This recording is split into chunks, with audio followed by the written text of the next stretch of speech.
મહામહિમ રાજ્યપાલ આચાર્ય દેવવ્રત દ્વારકાના મહેમાન બન્યા।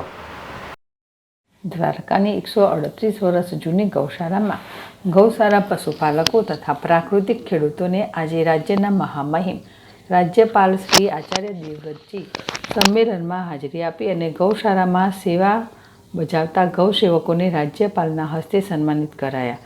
ખેડૂતોના સંમેલનમાં રાજ્યપાલ દેવવ્રત આચાર્યજી દ્વારા દ્વારકા પધાર્યા હતા।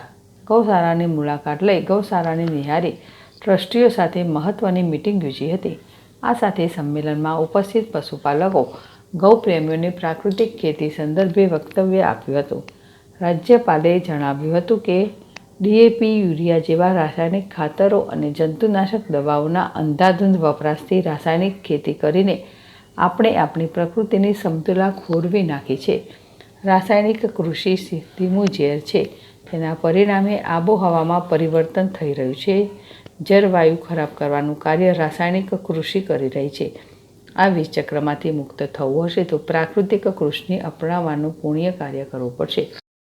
પ્રાકૃતિક કૃષિમાં ઉપયોગમાં લેવાતા ગૌમૂત્ર અને ગોબર પણ ગૌમાતા જ આપે છે, જે ગૌમાતાના દૂધ કરતાં પણ વધારે મૂલ્યવાન છે।